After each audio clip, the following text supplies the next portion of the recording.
Bom dia a todos, a graça e a paz do Senhor seja sobre a sua vida de maneira poderosa, de maneira muito palpável nesta manhã. Abra a sua Bíblia, por favor, vamos ler juntos.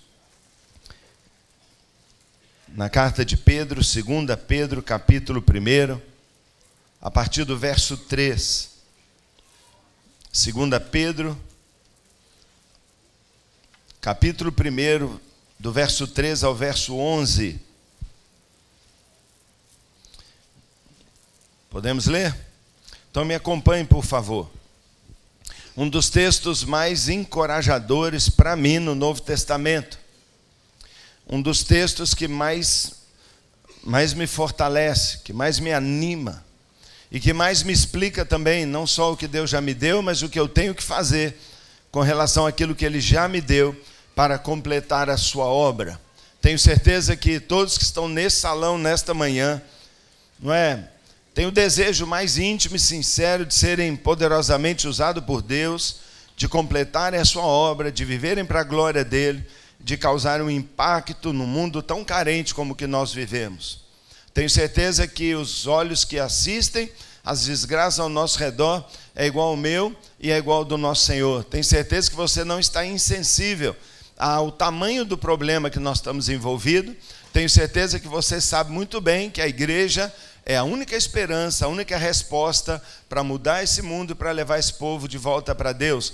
Eu tenho certeza que você sabe disso, tenho certeza que você ama a igreja, mas eu tenho certeza que, como eu, você sente que tem algo que está faltando, que tem algo que nós ainda precisamos fazer. E esse texto me ajuda muito a entender isso. E eu gostaria que você lesse com muito desejo que Deus falasse ao seu coração, ao nosso coração, como líderes, como servos do Senhor, que tem uma missão a completar. E o texto diz assim, 2 Pedro, capítulo 1, verso 3. O seu divino poder nos deu tudo de que necessitamos para a vida e para a piedade. Vou repetir a frase. Seu divino poder já nos deu tudo de que necessitamos para a vida e para a piedade, por meio do pleno conhecimento daquele que nos chamou para a sua própria glória e virtude. Desta maneira, Ele nos deu as suas grandiosas e preciosas promessas, para que por elas vocês se tornassem participantes da natureza divina e fugissem da corrupção que há no mundo causada pela cobiça. Por isso mesmo, empenhem-se.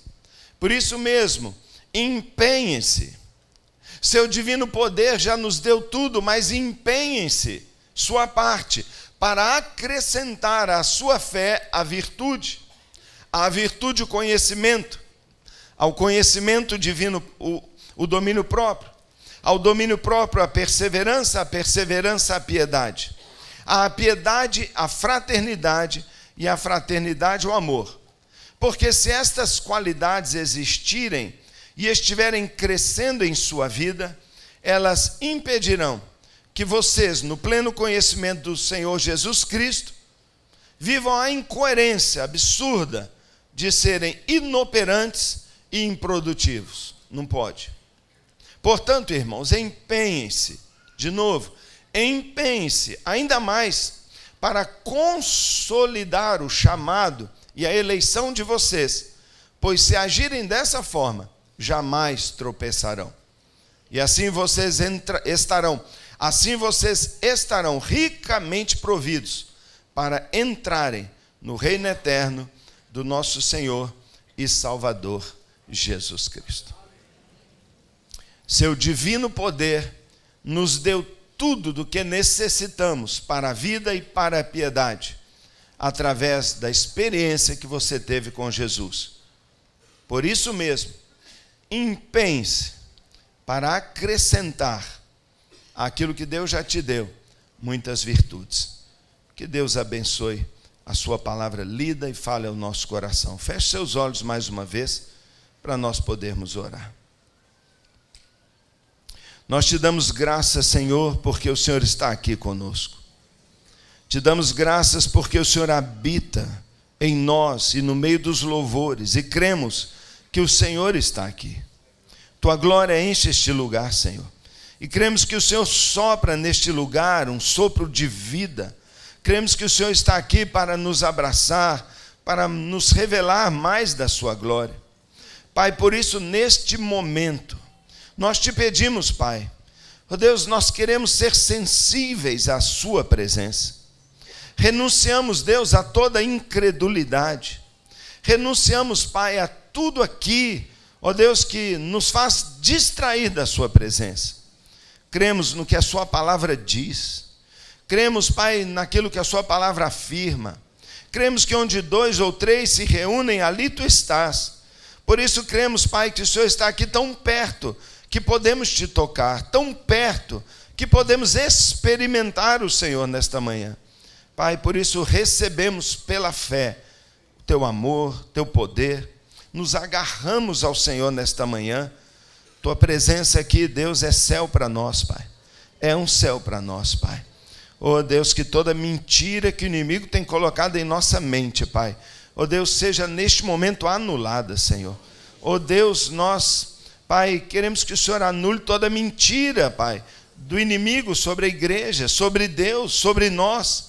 Meu Senhor, Tu és o mesmo ontem, hoje e será para sempre. Oh Deus, e o Senhor está aqui para curar, para libertar, para levantar, em nome de Jesus, Pai. Nós somos limpos pelo Teu sangue, Pai. Fomos curados, Deus, pelas Tuas chagas. Ó Deus, por causa da cruz nós somos livres. Jesus já compartilhou conosco toda a vitória dele. E nós pedimos, Deus, revele, Pai, para nós tudo aquilo que o Senhor já nos deu, Pai, para que possamos viver plenamente a Tua vontade, plenamente aquilo que o Senhor tem para nós, Pai. Eu peço isso, Deus, e eu oro em nome de Jesus. Amém? Amém. Meu querido irmão, nós sabemos, eu sei, você sabe, não há dúvida disso, de que Deus é perfeito. Deus é perfeito, perfeito em si mesmo e perfeito em tudo que faz. Por isso nós sempre temos a correta ideia de que aquilo que Ele faz é sempre perfeito, e é mesmo.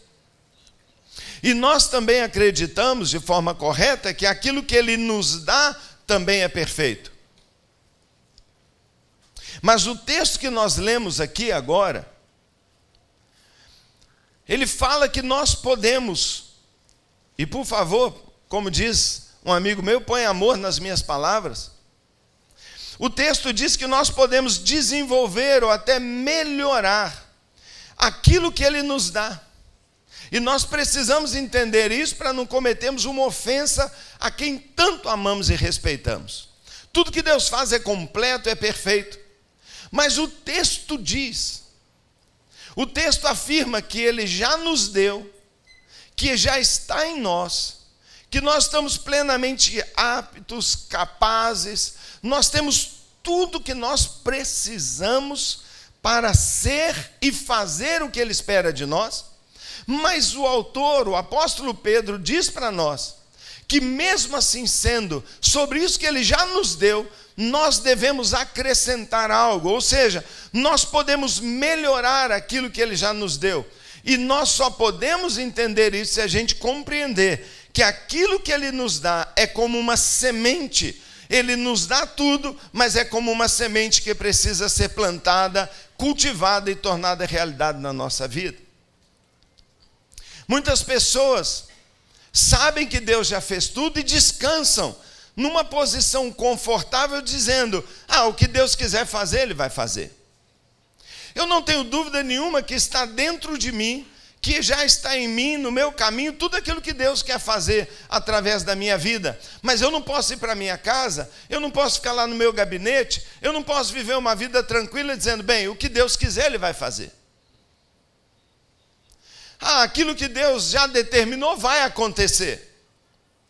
Porque Ele espera de mim uma reação, Ele espera de mim uma parceria, Ele espera de mim uma cumplicidade naquele sonho, naquela promessa, naquela semente que Ele me deu. Ele me chama a cultivar, através da minha atitude, aquilo que Ele já me deu, aquilo que Ele me prometeu.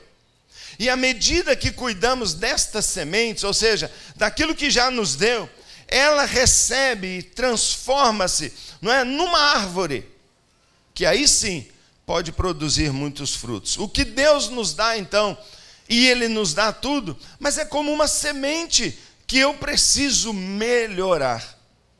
Nesse texto que a gente lê, Pedro afirma que tudo que nós precisamos para a vida cristã já foi dado a nós.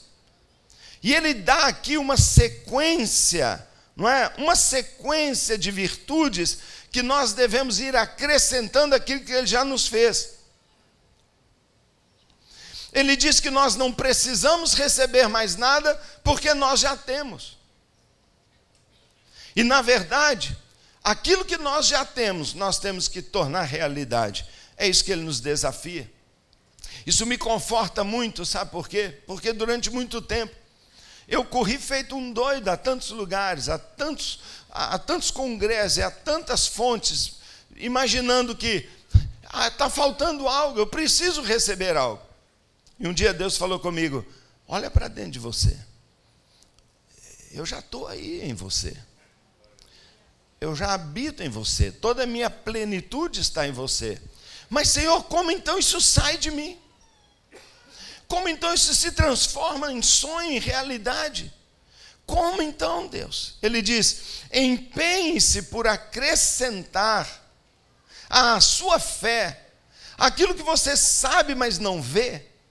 E se você quer ver aquilo que você sabe que está dentro de você, acrescente algo. Pastores aqui, tem talvez uma grande maioria de pastores recebem de Deus o dom e o privilégio da pregação. Tem coisa mais linda, mais poderosa do que a gente poder pregar? Deus já deu a cada pastor, mas tem alguns pastores que pregam muito mal. E eu fico aqui pensando comigo, será que esse pastor não está mais ou menos agindo dessa maneira, contrária ao que o texto nos afirma, do tipo assim, bem, se Deus quer falar através de mim, que Ele fale. Eu vou subir lá em cima e vou falar qualquer coisa. Mas nós que pregamos sabemos a dor de barriga, o preparo, a oração, o jejum. Nós sabemos o estudo, as horas de estudo, de dúvida. Será que eu devo falar isso? Por favor, Senhor, confirma. Quem prega sabe que Deus realmente já nos chamou e já nos deu. Ele fala: filho, eu te dei o dom de pregar. Mas quanto estudo, quanta prática, quanta oração, quanto jejum, quanta leitura. Por quê? Porque o que Deus dá pode ser melhorado. Então, na verdade, nós aqui somos, na verdade, cada um de nós, como o Beto falou, um cofre, um santuário, ou um cofre que contém um tesouro. Cada um de nós guarda dentro de si um tesouro, dentro do coração de cada crente nascido de novo. Estão todas as sementes que Deus já colocou, e nós só precisamos semear, cultivar, desenvolver aquilo que Deus já nos deu. Então, como nós podemos ser melhores crentes? Desenvolvendo aquilo que já nos deu. Mas na prática, como a gente faz isso? Na prática, o que trava a gente? E nesta manhã, como líder, que tem enfrentado assim tantos desafios, e talvez os maiores deles são aqueles que estão dentro de mim mesmo, alguém que sabe que Deus poderia fazer muito mais e luta dia a dia para não ser impedimento a tudo que Deus pode fazer a partir de um homem. Aquele que ora todo dia pedindo: Deus me dá mais dons, Deus libera o seu poder em mim, Deus, que eu não seja um impedimento daquilo que o Senhor quer fazer. Todos os dias eu oro isso. Sabe, irmãos, eu sinto que eu mesmo ainda travo tanto. Eu sinto que meu medo, eu sinto que minha ansiedade, eu sinto que minha humanidade é florada. Eu sinto que minha necessidade de ter o controle das coisas muitas vezes está impedindo o Senhor de fazer plenamente aquilo que Ele sonha fazer através da minha vida. E eu luto para diminuir, eu luto para que o Senhor possa fazer algo sobrenatural através da minha vida. Eu quero muito mais, eu tenho sonhos imensos, eu quero alcançar muito mais coisas para o Senhor, tanto para dentro de mim quanto para fora de mim. Eu quero melhorar demais, melhorar no meu caráter, na minha atitude com as pessoas. Eu quero ser como Jesus, mas eu queria fazer uma obra ainda muito maior. Eu queria chegar diante do Senhor com muito mais frutos. Eu queria uma cesta muito maior do que a que eu tenho, para apresentar para o Senhor e dizer: Senhor, não foi em vão a sua obra na minha vida, mas eu preciso entender como eu saio aqui desta teoria de que Ele já me deu tudo. Ele já me deu tudo, mas que agora eu preciso desenvolver. Tive um amigo, ainda tenho, está vivo, mas não me encontro há algum tempo, um argentino lá do sul da Argentina, homem de fé. E eu sempre estranhava muito a linguagem dele, porque era até chato, em tudo ele falava. Ele dizia: já está, já está, já está. A igreja dele estava chegando na época aos 20 mil membros, mas ele falava: já temos 20 mil membros. Eu falava: para de mentir. Eu falava: você fica exagerando, você não tem ainda. E ele fala: já está, já está. Irmãos, já está dentro de você. Já está dentro de você. Já está aí dentro. E eu queria exemplificar um pouquinho isso para a gente tentar entender um pouquinho do que Deus precisa achar em nós para que a gente possa fazer uma obra maior. Primeira coisa que eu quero falar: se você quer desenvolver essa capacidade de trazer à realidade aquilo que Deus já te deu e já está dentro de você como semente ainda, primeira coisa que a gente tem que fazer, não é? Pedro fala de várias virtudes e eu as interpreto de uma forma prática, a nível de liderança, em primeiro lugar dizendo: nós temos que aprender a usar aquilo que nós somos, aquilo que nós já temos como pessoa. O que eu já tenho? Você tem o que Deus já te deu. Claro que Deus já nos deu um monte de coisa. Deus te deu a vida, Deus te deu visão, audição. Deus já te deu tantas coisas. Agora, sabe qual que é o problema nosso? Sabe o que eu tenho aprendido ao longo desses anos? E vai aqui minha primeira palavra de como trazer à realidade aquilo que Deus já deu para nós. É que muitas vezes nós não valorizamos aquilo que nós somos e aquilo que nós já temos. E nós estamos sempre esperando receber algo que a gente ainda não tem para que a gente possa partir. E isso acaba funcionando como uma desculpa. Isso acaba funcionando como uma desculpa, algo que nós achamos que precisamos. Eu me lembro uma vez que num coaching assim com o pastor Bill Hybels, é um grande pastor americano, muito prático, ele chegou para mim, na frente de uns 10 pastores e falou assim: e você? O que você considera que é o gargalo, o que impede você de crescer? Eu, na hora, meu prédio. Eu tenho um prédio tão pequeno, se eu tivesse um prédio maior, eu com certeza cresceria. Eu tinha um prédio na época que conseguia colocar, tipo sardinha dentro de lata, 500 pessoas.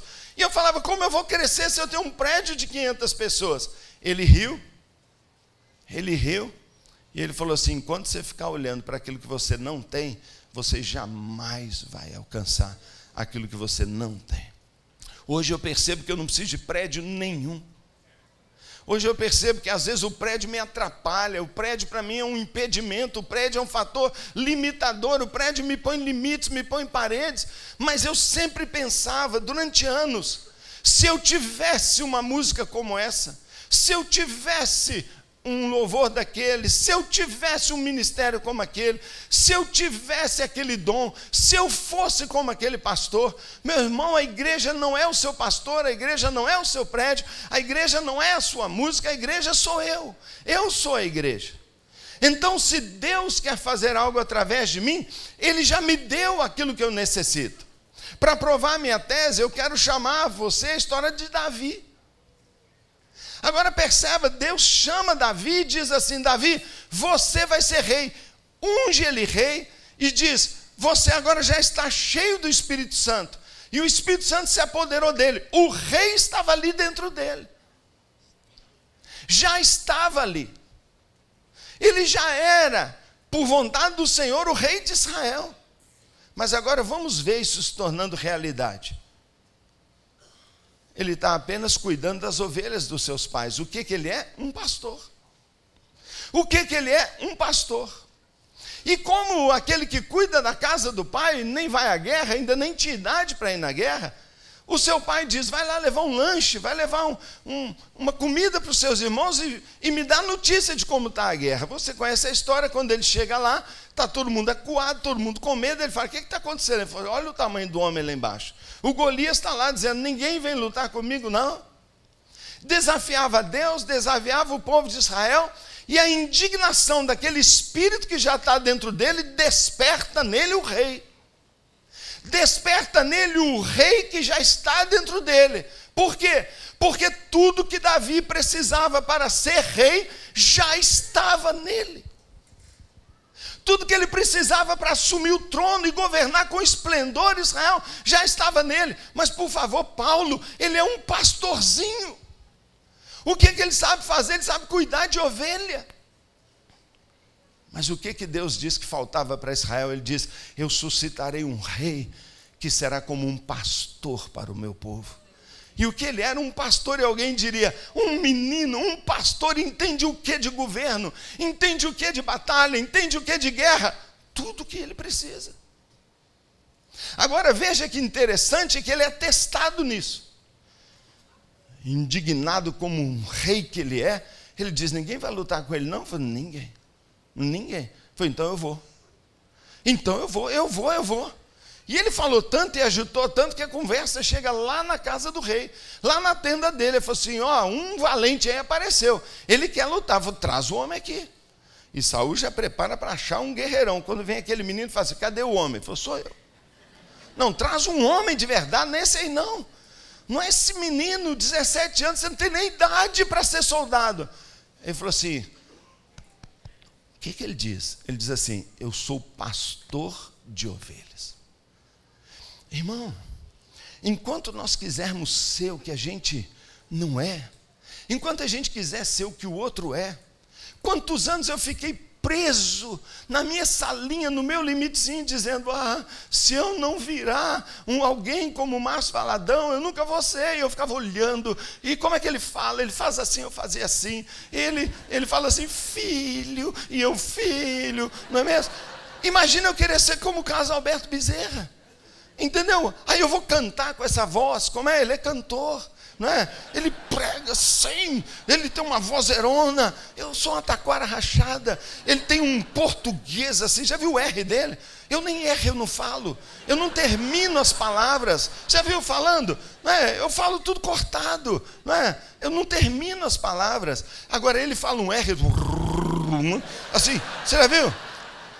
Aí eu vou querer, irmãos, eu sou eu, você é você. Davi era Davi, Golias era Golias. Aí ele vai lá e o rei fala o que com ele? Filhão, então tá bom, já que você resolveu ser, eu não sei o que Saul pensou, ele falou assim, talvez, né, Golias leva ele, mata, come, fica satisfeito, vai dormir, e quem sabe? Ele pensou alguma coisa, porque que ele ia vencer, ninguém pensava. Olha, não ia mesmo. Aí o rei fala assim, então vou te dar a melhor lança, a melhor armadura, a armadura do rei. A armadura de Saul era impressionante, linda, maravilhosa. Quem sabe um milagre não acontece quando ele usa a roupa do outro. Irmãos, naquele momento, a vida de Davi foi decidida. Deus deu a ele preciosas promessas. Quando elas foram liberadas, naquele momento em que ele experimenta a roupa do Saul, e ele diz, e agora? Como eu serei? Eu tentarei ser o que eu não sou, um soldado, um guerreiro. Eu não sou um soldado. Eu sou apenas um pastorzinho. E se Deus vai me usar, é do jeito que eu sou. Branco, preto, velho, novo, culto ou quase analfabeto. Eu sou o que eu sou. E a Bíblia diz que tudo que nós precisamos já está em nós. E Davi naquela hora, se ele tivesse decidido, eu vou tentar ser Saul, ele teria morrido e era mais um que passou em branco na história. Mas ele se torna rei, o maior rei, que todo mundo ainda fala dele até hoje, um exemplo de líder, quando ele admitiu o que ele era. Ele era apenas um pastor. Ele tira aquela roupa e diz assim: teu servo é pastor. Ele afirma o que ele é. E ele reconhece: tudo que eu preciso para ser um sucesso, para ser um vencedor, já está dentro de mim. E ele então vai como ele é. Ele vai sem roupa diferente, sem linguagem diferente, sem imitar ninguém. É Davi sendo Davi. E você só vai ser grande, irmã. Você só vai ser aceito, você só vai ser respeitado. E você só vai ser poderosamente usado por Deus quando você for você. Quando você não quiser ser uma cópia, uma imitação, fazer um estilo. Quando você não for aquilo que você não é.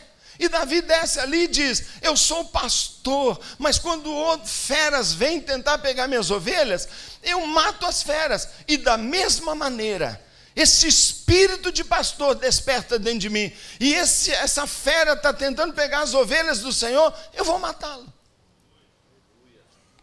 Eu vou matá-lo. E aquilo que ele já sabia fazer, uma única coisa, que ele era bom mesmo, deu a ele o trono e fez dele um dos maiores líderes que esse planeta já viu, na simplicidade daquilo que ele é. Quantos de nós estamos tentando fazer uma verdadeira plástica de liderança? Quantos de nós estamos tentando, com roupa, com cabelo, com postura, com planos, com cópias, com imitações, tentar repetir, reproduzir, imitar algo que eu não sou? Quantos de nós estamos usando roupas que não são nossas? Quantos de nós estamos indo a lugares que não são os nossos, tentando coisas que não são as nossas?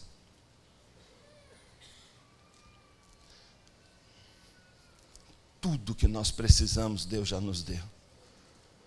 Mas se nós queremos que isso venha à tona, o Senhor exige de nós uma coisa: tenha coragem de assumir o que você é, de alegrar-se com aquilo que você é. Descubra, valorize e desenvolva o que você já tem. Não use o pouco que você tem como desculpa para não fazer nada. A vida inteira eu usei um monte de desculpas para justificar minha mediocridade, meu medo, minha própria covardia.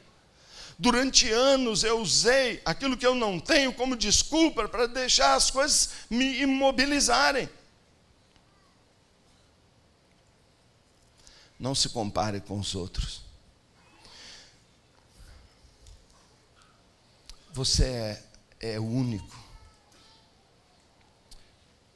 Deus já disse o que você é.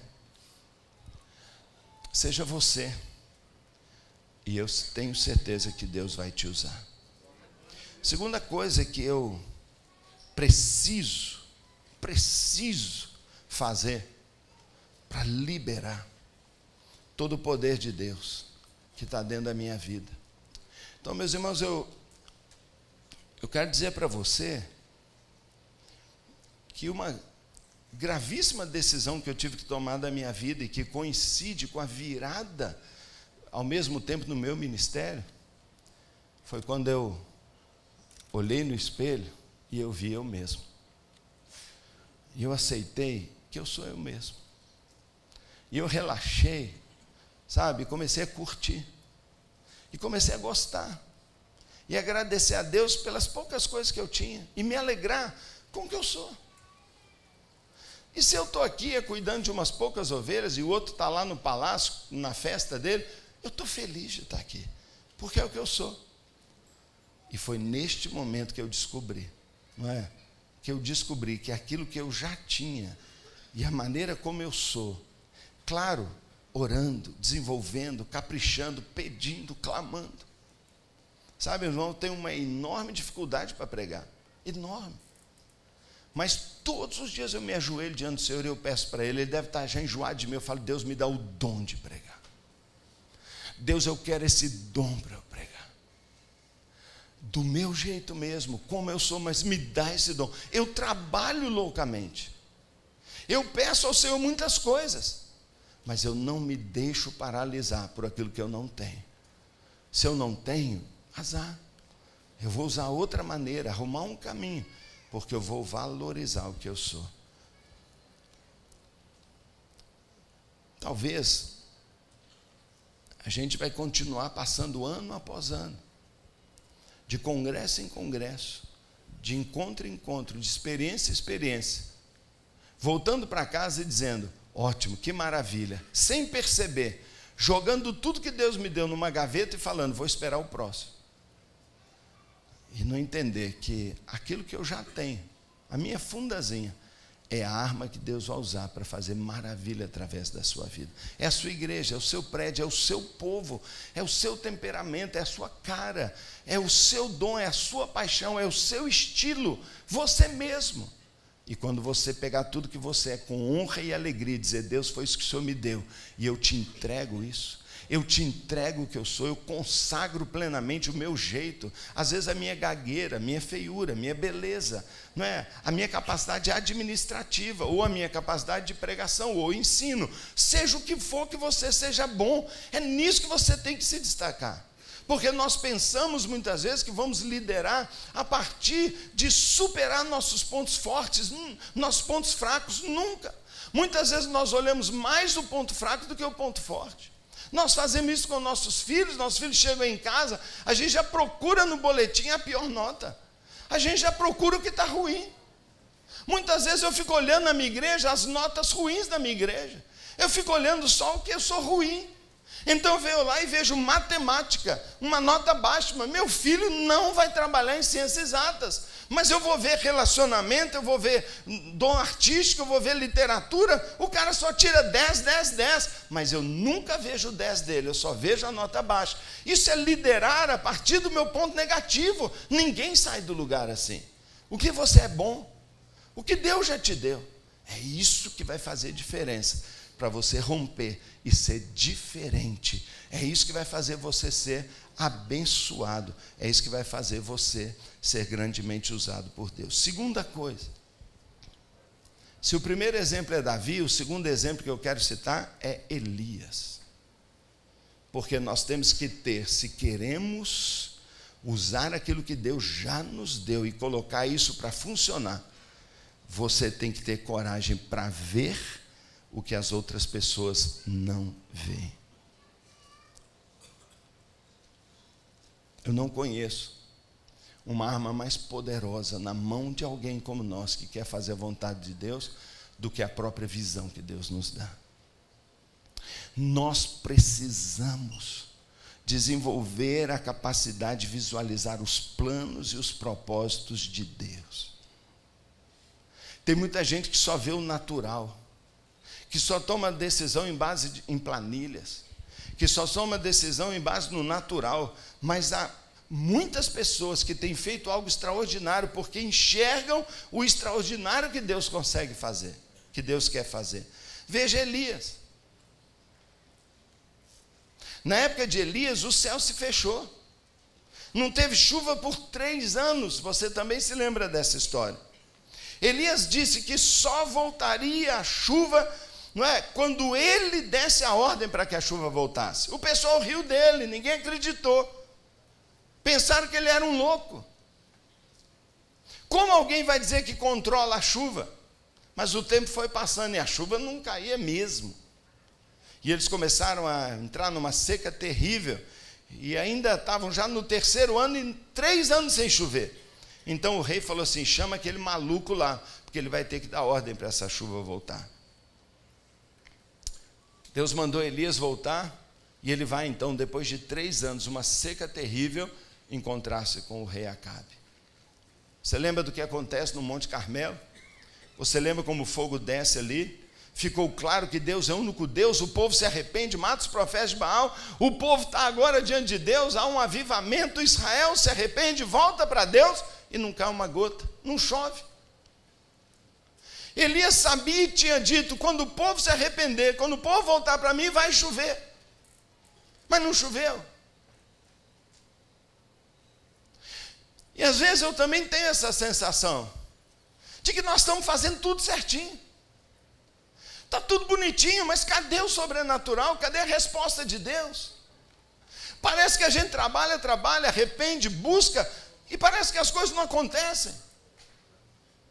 Você não sente isso não? Eu sinto muitas vezes. E eu falo, Senhor, o que está faltando? Senhor, o que está faltando? Por que o Senhor não é generoso? Por que eu não estou causando uma resposta no Senhor? E a Bíblia nos mostra que Deus responde na proporção da nossa fé materializada numa visão. Muitas vezes o que nós falamos, muitas vezes o que nossa boca diz, às vezes nós fazemos tudo certinho, mas nós não estamos enxergando o que Deus quer fazer. Falta visão, falta um sonho, falta uma loucura. Elias sobe ao monte, irmãos, e ele então leva o seu servo Geazi, e eles vão orar, e ele está lá no monte orando, e ele ora.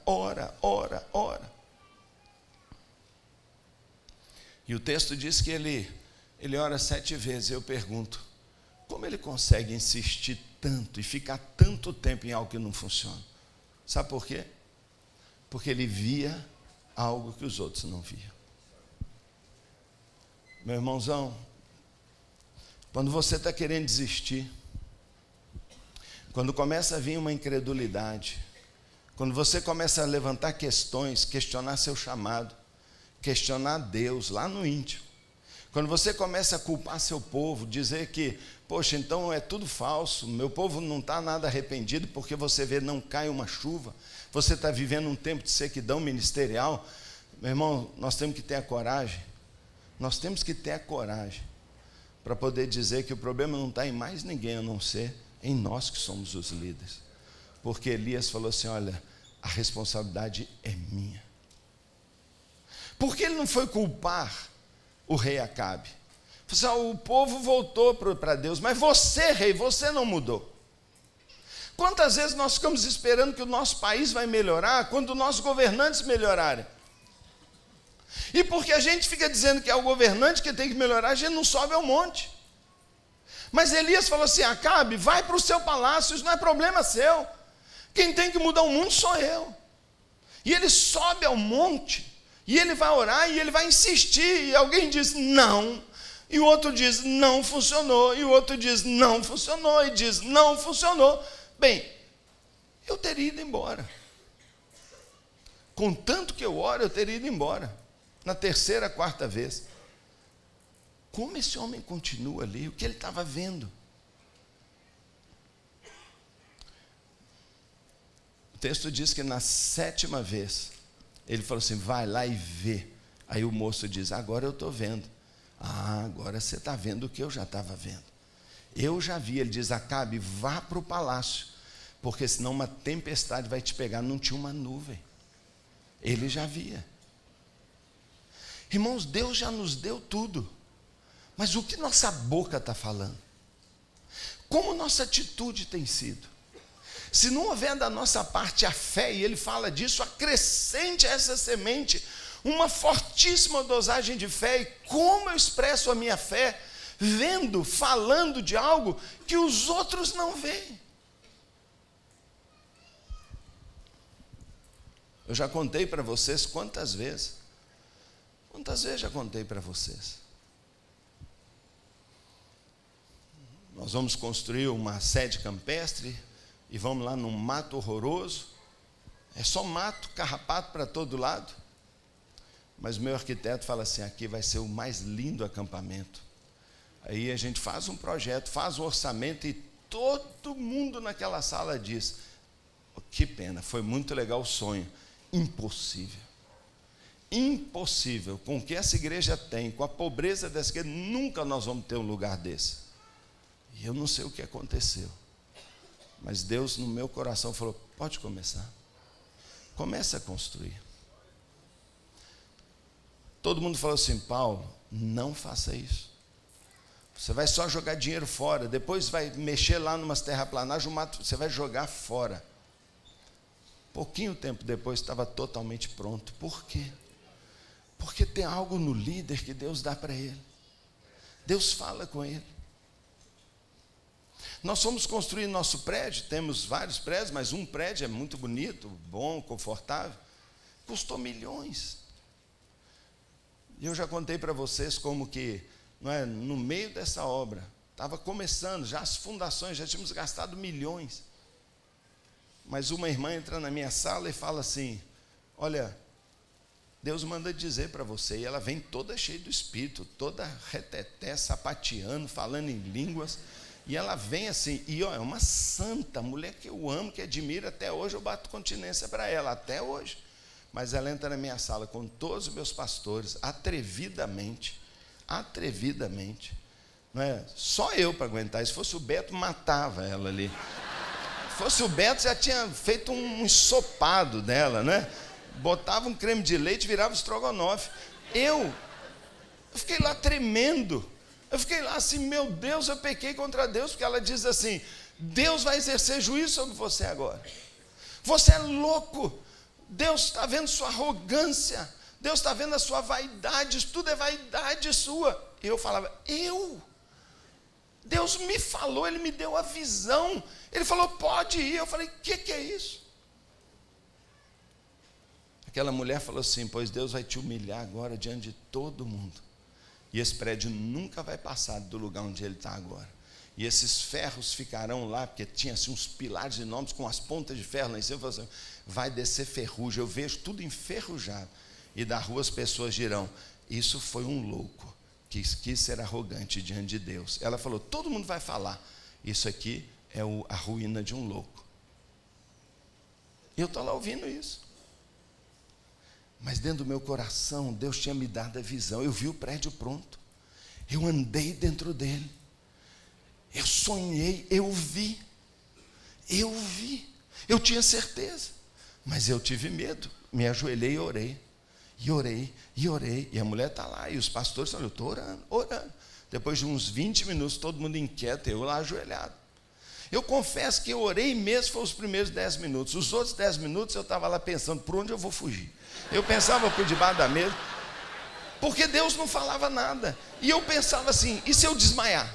E se eu tiver um ataque aqui? Eu tinha que sair, porque eu não ia enfrentar aquela mulher. Porque ela estava lá, e eu falei, e eu aqui, como? Ela está lá toda cheia do Espírito, e eu, carnal, mundano, desobediente, achei que Deus tinha me falado, não falou nada.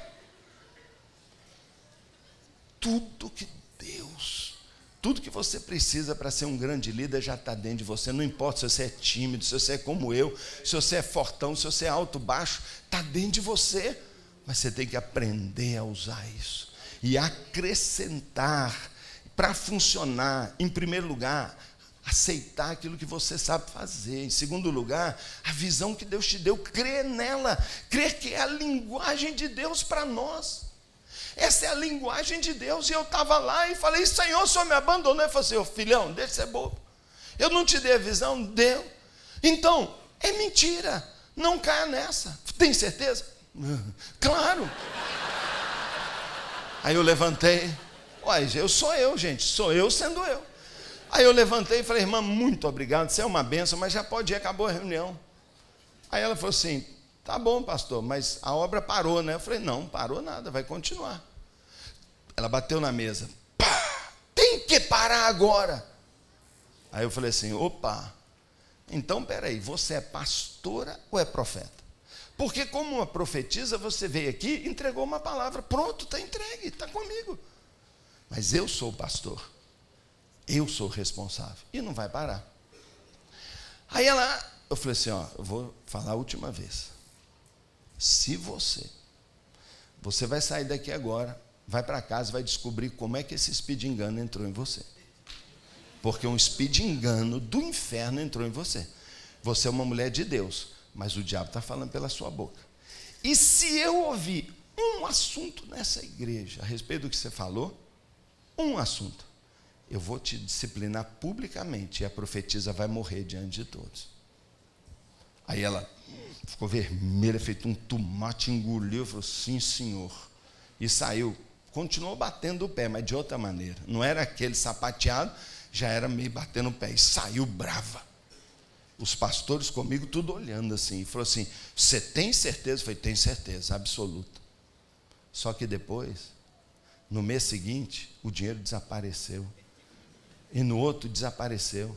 Você já imaginou uma igreja que, vamos supor, de dízimo arrecadava 100, de um mês para outro só entra 20, aí todo mundo, deu algum problema, no mês seguinte 10, e no outro mês 10, sumiu durante 3 meses, não tinha um centavo. E o administrador, o Alessandro, nosso lá, o organizador, tudo chegou para mim e falou assim: eu tenho que parar a obra agora, 73 pessoas, engenheiro e tal, tem que parar agora, não tem um centavo. E eu já vi aquele ferro enferrujado lá dizendo. E eu via lá, o louco, eu entrei em desespero. Pressão subiu, outras coisas desceram. Foi uma loucura, um desespero sem igual. Eu já decidi depois, e o trem só piorando, eu falei: eu vou fechar a obra, vou lá na frente pedir perdão para a igreja, vou contar a história, vou dizer assim: eu estou saindo porque eu sou um louco mesmo, e eu sou soberbo mesmo, eu estou tomado de vaidade, eu não sirvo para ser pastor. Eu já estava decidido, o erro fatal de liderança, imperdoável. Não matei os amalequitas, peguei o rebanho, o seu reino foi cortado, já era, cara. Você desobedeceu a Deus, você bateu na rocha, não entra mais, você está fora. Isso eu tinha certeza, irmão. E domingo eu vou falar para a igreja toda, eu passo o sábado no meu quarto chorando, gemendo, orando. Juliana me fala que alguém tinha tocado o telefone, precisava falar comigo, eu atendo assim mais por educação, e o rapaz fala: ô pastor, vou fazer um negócio em São Paulo, ora por mim, porque se der certo, pastor, eu vou dar o dízimo. Eu falei: que R$500 vai resolver um problema? Eu estou precisando de muita grana, não adianta. Mas eu sou educado, eu sou eu. Aí eu orei, Deus te abençoe e tal. Não é? Fui para a igreja domingo, a irmã viajou, eu ia chamar ela à frente, pedir desculpa, enaltecê-la, enquanto ela sobe eu desço, era aquela história, entendeu? Mas ela viajou, e eu procurei e tal, nada. Falei: domingo que vem. Passa uma semana, aquele rapaz liga: pastor, muito obrigado, sua oração foi poderosa. E ele conta para nós: eu vendi uma empresa por milhões, e eu estou dando dízimo. Irmão, aquele irmão deu um dízimo que construiu o prédio todo. E deu um dízimo que, quando acabou o prédio, com até a cadeira, com tudo, e lá é bacana, o dinheiro dele estava na conta, sem a gente mexer. Os dízimos voltaram todos, era 100, virou 200. Nós construímos tudo. Já está dentro de nós. Deus já deu para nós. Mas nós temos que tomar uma decisão.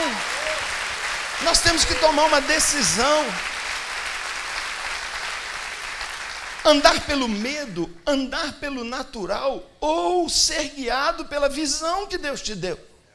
A mesma coisa com o modelo celular. Quem imaginou o improvável dos improváveis, um pastor tímido como eu liderando uma igreja? Por quê? Porque já está. Mas, irmãos, eu digo a você, Deus só tem podido fazer uma grande obra que Ele já colocou em mim, porque eu escolhi, entendendo esse texto, cultivar as sementes, pegar e acreditar no que Ele diz. Primeiro, Ele quer me usar como eu sou. Então pare você também de tentar ser o que você não é. Pare de se autodiminuir, pare de se abaixar, pare de choramingar os problemas que você teve. Eu também tive inúmeros. Pare de ficar olhando só para aquilo que você não é bom, porque eu também estou cheio de coisas que eu não sou bom mesmo, sou muito fraco, mas Deus me escolheu, e Ele já colocou em mim. Então sabe o que eu faço? Eu pego a minha fundazinha e saio matando gigante. E eu quero matar o gigante no Brasil, da corrupção, da violência, da incredulidade. Eu quero com a minha fundazinha matar o gigante da idolatria, do afastamento de Deus, do vazio espiritual, da fome, da injustiça. Eu posso, com Deus eu posso, porque o Davizinho desce correndo aquele vale e diz: você vem a mim com uma lança, mas eu vou no nome do Senhor. Irmão, você sendo nada, mas crendo que Deus já te deu, você faz maravilha. Segundo lugar, você tem que ter uma visão. Uma visão que Deus te deu. Terceiro lugar, eu vou para outro personagem bíblico, e agora eu vou para Moisés. Deus quer usar Moisés, você sabe. E Deus quer usar Moisés para libertar o povo. Fácil a tarefa? É dificílimo. É fácil a nossa? Um homem, foragido da lei, pobre, sem exército, sem nada, não tá, com a mão, no tapa, para enfrentar a superpotência mundial da época, o Egito. O faraó, seus infinitos carros de guerra, seu poderio, sua arrogância e principalmente, sabendo de todos os pontos falhos, do assassinato que ele cometeu, de quem ele é, meio-irmão dele, irmão adotivo, briga de família, inveja, tudo contra Moisés. E agora Moisés vai lá. Deus aparece para ele numa sarça ardente, ele fica impressionado com aquela sarça, ele tem uma visão ali, ele entende Deus, ele compreende quem Deus é. Ao olhar aquela sarça ardente, ele está entendendo a respeito dele. Porque quando ele morava lá no Egito, e ele era o fortão, e ele era o sucessor do faraó, ele era conhecido como a palmeira do Egito. A árvore mais estrondosa, linda, ele era o grande Moisés. Faz besteira, tenta resolver no tapa as coisas, vai fazer o que Deus não mandou ele fazer, quebra a cara, precipita nas suas ações, faz trem errado, comete crimes. Quem comete crimes, faz erros, tem que fugir mesmo, vai se esconder, ele foge. E ele experimenta 40 anos de miniaturização. Agora ele é um Zé Ninguém. Agora ele é um coitado, é um cuidador de cabra, um queimado de sol, um pobre, cheirava mal, virou um cara assim, da grande palmeira, nada. Agora ele pega e vê uma porcaria de uma sarça, um arbusto horroroso, ele é a palmeira, e aquela sarça é maravilhosa, porque estava Deus nela. E talvez ele está pensando, por que eu quis ser eu e não quis deixar Deus ser em mim? Por que eu quis fazer na minha força e não deixar esse combustível que eu não entendo operar em mim? Tudo bem, Deus o chama e ele fala, tá bom Deus, eu vou, mas e aí? O que eu vou dizer? O que eu vou fazer? Sou só eu. E ele diz assim, olha essa vara na sua mão. Tá bom Deus, joga ela no chão. E ela vira uma cobra. Não é uma cobra, uma serpente. E que a serpente corria atrás dele. Uma serpente dessas brava, mordedora, perigosa. Não é uma serpente de borracha, de cera, boazinha, crente. Não é uma serpente crente. Uma serpente envenenada, dentuda. Uma serpente brava, mordedora. Quem gosta de serpente aqui? Essas bravas, assim. O que é isso, rapaz? Ninguém gosta. O que Deus fala para ele? Vamos lá, seu teste. É a sua hora. Sabe, irmãos, todos nós vamos ter que ter essas horas. Eu podia ter morrido naquela cadeira ali. Bastava eu levantar um pouquinho antes e não ouvir Deus me falando. E falar, eu resolvo. Dançava. Bastava Elias ter parado na quarta oração. Acabou, já era. Morreu, acabou. Agora tem uma cobra ali, perigosa, ruim. E sabe o que Deus fala para Moisés? Moisés, pega ela pelo rabo. Qualquer pessoa que cuida ou mexe com serpente sabe que é a última coisa que alguém pode fazer. Ninguém pega cobra pelo rabo. Você tem que pegar pela cabeça, porque ela não te morde mais. Se você pegou pelo rabo, 100% de certeza que você está morto. Vamos dizer a palavra, loucura. Loucura. Deixa eu dizer uma coisa. Tudo que você precisava para ter um grande ministério está dentro de você. Mas a pergunta é, para que isso se torne realidade, você pegaria na cauda de uma cobra? Se você disser não, você está fora. O que eu estou dizendo com isso? Qual é uma virtude que nós temos que adicionar ao ministério para nós realizarmos as grandes obras de Deus, nós precisamos ter o atrevimento de fazer loucuras. Loucuras. Pega, por favor, a lista do que Deus chamou de heróis da fé, lá nos Hebreus. Eles eram errantes, loucos, gente que o mundo falava pirado, tudo doido. Pega qualquer um deles que você vai ver loucura. Tudo foi um desafio imenso de fé.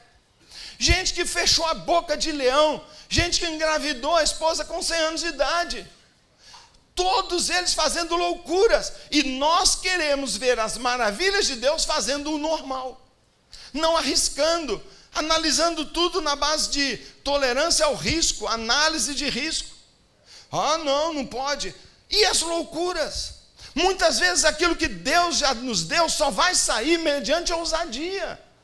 Porque Deus não tem dado para nós esse espírito de timidez, mas de coragem, de loucura. Muitas vezes nós vamos ter que ficar de pé na beira de um barco e dizer: vento, fica quieto, mar sossega, porque era o que os discípulos tinham que ter feito.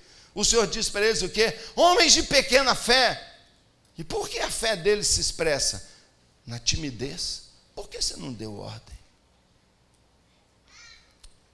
Se você quer ver aquilo que Deus já te deu vindo à tona, você tem que ficar feliz com o que você é, porque Deus se te fez assim. E tudo que você viveu até hoje serve para Ele, ainda que seja uma fundazinha.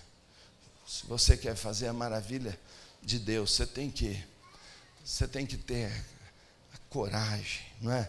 De enxergar e ver, ainda que seja uma nuvenzinha, você fala: vai ser. Ainda que sua igreja é pequenininha, mas você está vendo algo que Deus está te dando. Você tem que aprender a fazer doideira. E por último, você tem que tomar uma decisão muito séria. O que você vai fazer com toda a profecia que Deus já te deu? Irmãos, o texto fala que aquilo que Deus vai fazer através de nós vem na forma de uma preciosa promessa. Para nós, o que é uma promessa, irmão? Profecia. Não venha me dizer que você nunca recebeu uma profecia. Todos têm uma profecia. Ela pode ter gerado interiormente pelo Espírito uma voz interior. O mais provavelmente alguém te disse uma palavra.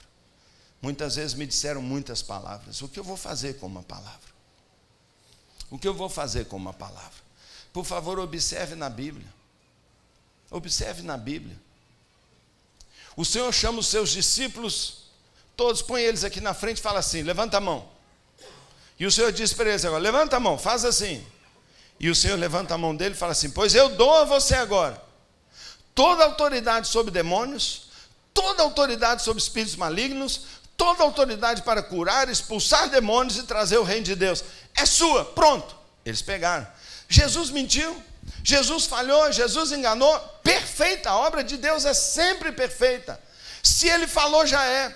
Quantas coisas Jesus já te falou, quantas coisas o Espírito Santo já te falou, que a sua igreja restauraria as famílias, que um avivamento se romperia na sua cidade, que o Senhor levantaria uma multidão mais incontável que as estrelas dos céus, que Deus te levaria às nações, que nosso país seria um país de missionários, que a nossa nação seria 100% cristã. O que nós fazemos com as promessas de Deus? Sabe o que nós fazemos? A mesma atitude que eu estou condenando. Ah, se Ele falou, Ele vai fazer. Tá bom.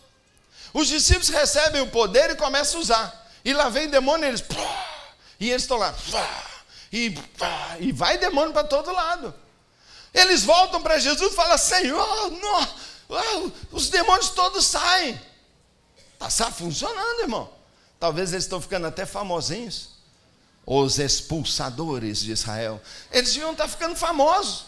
Por quê? Porque um pai pega o filho. O pai pega o filho e fala assim: vamos lá então agora. Filho, os discípulos de Jesus, são os expulsadores de Israel. E eles trazem e falam assim: meu filho é assim, ele cai no fogo, cai na água, o bicho está querendo matar desde que ele nasceu. Não morreu por milagre. Expulsa eles para mim. Eles vão lá e...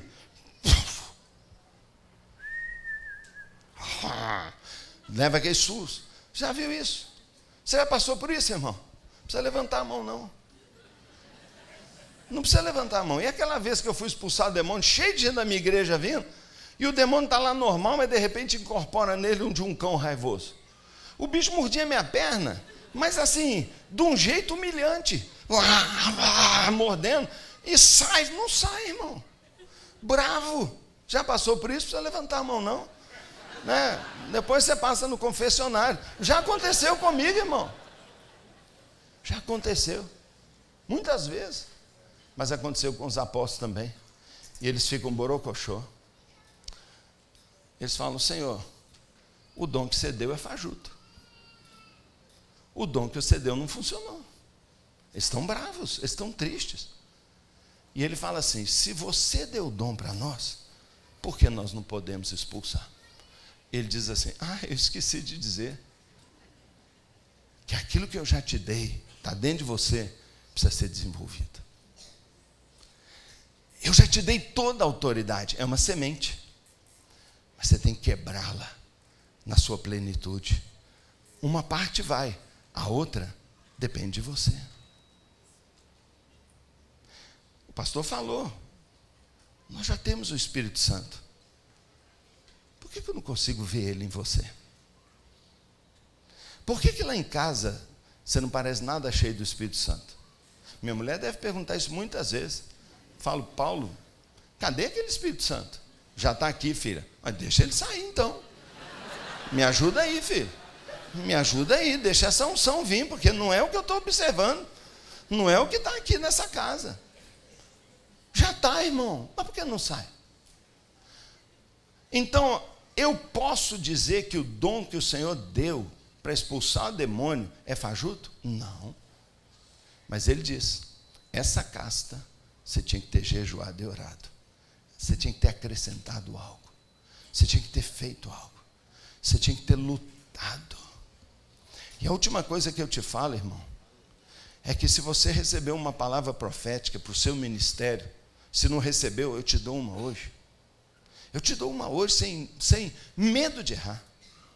Eu te dou uma para ela que eu estou sentindo cheiro aí na sua igreja de colheita.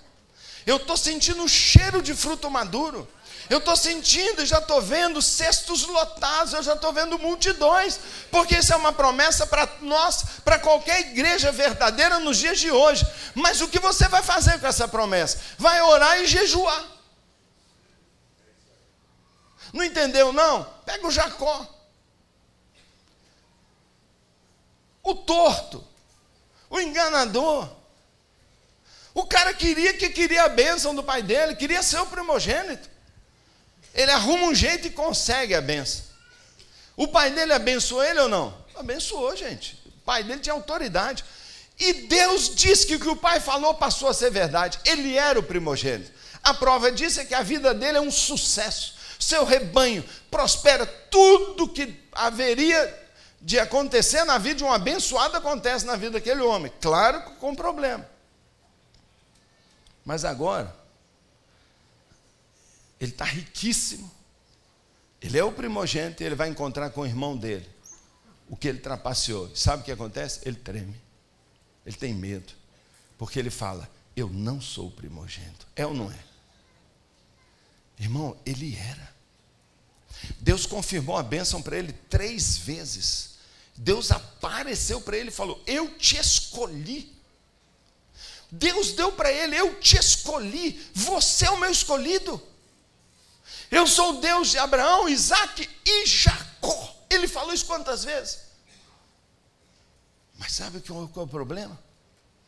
Ele não acreditava nisso. Ele tinha a bênção, mas ele sabia. E sabe o que vinha na cabeça dele? Vinha assim: mas fui eu que dei um jeito. E muitos aqui estão dizendo assim: não era para eu ser pastor, eu que dei um jeito.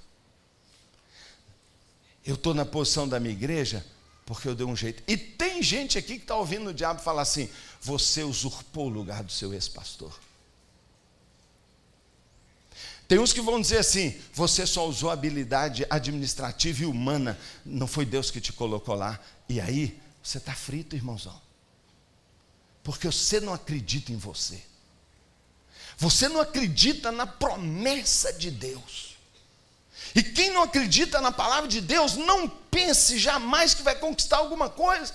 Muitos aqui têm se limitado, Beto. Não é porque não tem vontade, não é porque não estão animados, não é porque não te seguem, não é por causa da visão não é linda, não é porque não ama a comunidade. O problema é dentro, é pessoal, é luta. Não entende essa verdade. Meu irmão, você está debaixo de uma promessa, você está debaixo de uma marca, você está debaixo de algo que Deus já te colocou. Se você está aqui, você está debaixo de uma cobertura.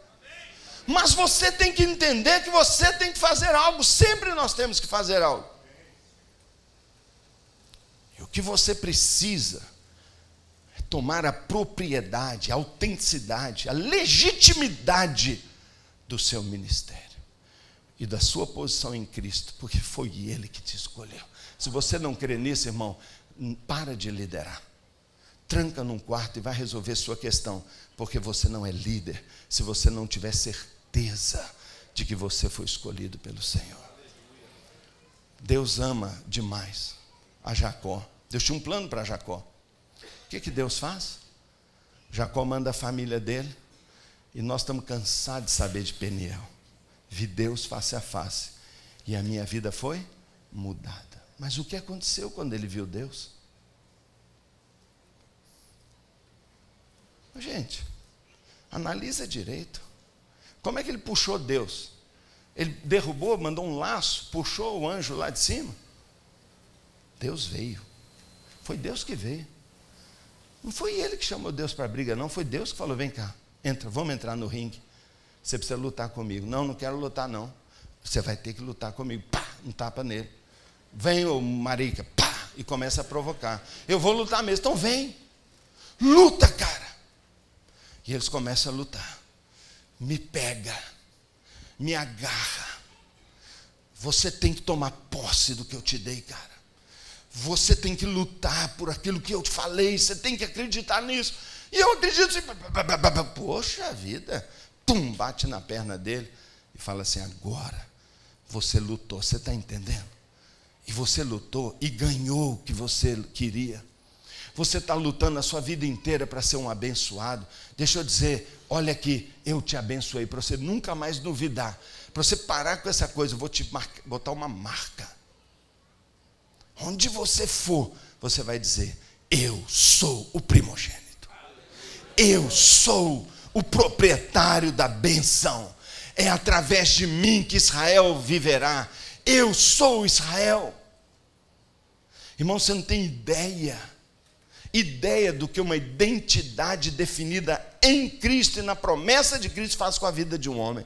Muda o caráter, muda o nome, muda a tortuosidade, arruma, apruma, libera. Todas as coisas Deus já nos deu. Todas. Já está em você, pastor, já está em você, líder de célula, já está no Gustavo, já está em qualquer um, em qualquer área, já está no músico, já está a unção para o culto, já está o poder, já está o derramamento, só tem que sair. E dentre tudo que a gente tem que fazer, visão, loucura, coragem, nós temos que tomar posse das palavras proféticas, senão elas estarão um lixo descendo água abaixo, e você jogará fora. E um dia você vai chegar diante de Deus e falar: pô, eu te dei, cara, eu te dei o dom, eu te dei a melhor igreja, e você jogou ela fora. Você não lutou, você nunca veio para o ringue comigo. Ô pastorzão, amigão, líder, pai de família, empresário, deixa eu te dizer, você está debaixo de uma promessa muito poderosa. Deus tem grandes coisas para você e para mim, mas tem algo que nós é que temos que fazer. Já está em você. Se tem alguém aqui que não se sente batizado no Espírito Santo, não fala em língua, a língua já está dentro de você. Se alguém aqui não cura o enfermo, deixa eu dizer para você, a cura do enfermo está dentro de você. Se você não está conseguindo saltar montanhas, talvez nem um meio fiozinho, deixa eu dizer para você, o saltador de montanha já está dentro de você. O poder de Deus já está dentro de você. Por favor, pega essa cobra pelo rabo. Tenha coragem, faça loucura, arrisque. E principalmente vai orar e jejuar.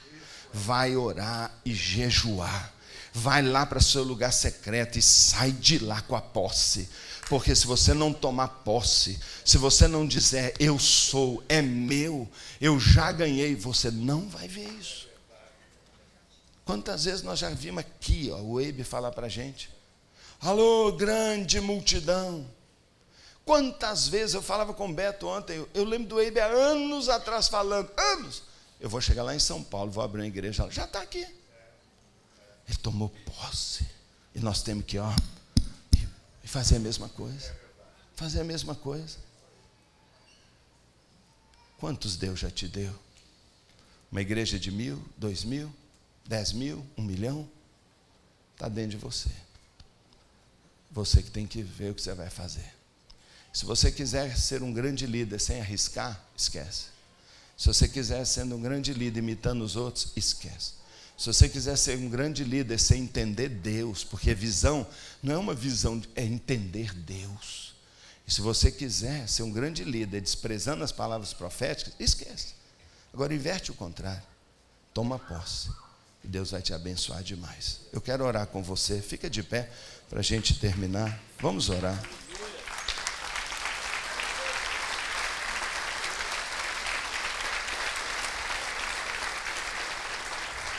Feche seus olhos, por favor.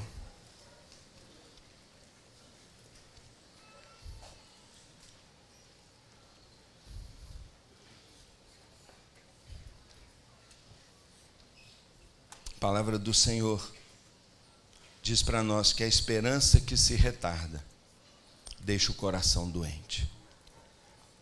Minha preocupação, irmão, por isso eu falei hoje, quando a gente estava orando, eu pedi, Senhor, que cada um seja sensível à sua presença. Porque muitas vezes já passou do ponto, irmão. Já adoeceu o coração. Muitas vezes tem líderes que são doentes. A Bíblia fala que a esperança que retarda, ou seja, quando nunca acontece o que a gente espera, quando a gente sonha, e nunca vem, isso não fica de graça. A gente adoece. Talvez tem gente aqui que está começando a sonhar, beleza, é só pegar o que eu falei, mas tem gente aqui que já passou do ponto, estragou. O coração está doente. E aí você precisa de cura. E você vem a um lugar como esse, não é para aprender, às vezes é para ser curado. E pela minha fé, isso aqui se transforma numa clínica sobrenatural, onde o Jeová Rafá cura líderes, cura o coração de líderes. Mas a Bíblia diz que o anseio, anelo, olha a música que nós cantamos aqui antes, o anelo, o anseio por Deus, o anseio satisfeito, o sonho realizado, é árvore de vida. O que é isso? Fruto, Deus, multiplicação, plenitude, é fruto. E nós ficamos entre essas duas realidades. Alguns frutificando muito e outros adoecidos por dentro, porque esperou. Quantas vezes a gente se pega brigando com Deus? Deus, eu tenho esperado tanto o cumprimento daquela promessa. E esperar dói pra caramba. Esperar dói, adoece. Eu continuo crendo na palavra do Senhor. O Brasil é um celeiro de missionários. Sua igreja vai ser um polo de avivamento. Eu sinto o cheiro de fruto doce na sua igreja. Uma nova geração de crentes se levantará a partir da sua igreja para transformar o Brasil. Deus vai te dar algo, sabe, que vai transformar as nações. Então receba em nome de Jesus.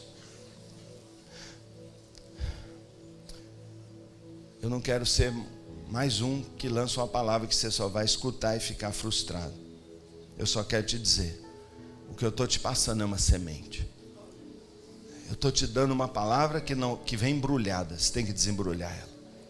Vá para o seu quarto, vá para a sua luta, vá para o seu campo de guerra, vá para a sua montanha, vá para o seu deserto, porque todos esses homens que eu falei estavam num ringue de guerra. Foi lá na luta com Deus, foi no ringue com Deus, foi no lugar secreto que as realidades vieram à tona. Se você é um pastor e não tem seu ringue, você nunca vai chegar lá.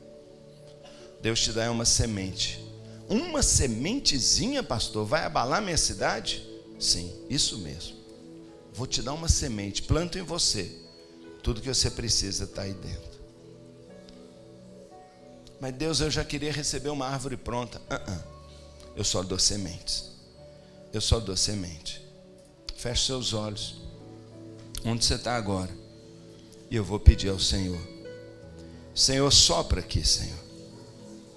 Sopra, Deus, e tira a cinza, para trazer à memória, fresco, aquilo que já está adormecido, Pai. Pai, por favor, não permita que o nosso coração adoeça. Que meus irmãos e irmãs recebam a promessa, Pai. Que recebam a promessa. E eles se tornem como árvore de vida. Suas igrejas, Pai, como verdadeiros oásis, pomar frutífero, Pai, onde o povo vem correndo, porque lá é lugar de vida, de delícia, de doçura, de flores, de perfumes. Faz de cada igreja, Pai, ó Deus, um pomar frutífero demais, onde todos vêm correndo, Senhor, em nome de Jesus, Pai. Pai, traz a lembrança essas coisas, Pai. Ó Deus, traz a lembrança aquilo que um dia o Senhor já falou, para que toda promessa se torne realidade. Eu abençoo meus irmãos, que esta palavra se torne palavra de vida, Pai. Que ela opere, descortine, Pai, e libere as realidades presas na vida de cada um. É meu clamor e oração, no nome de Jesus. Amém.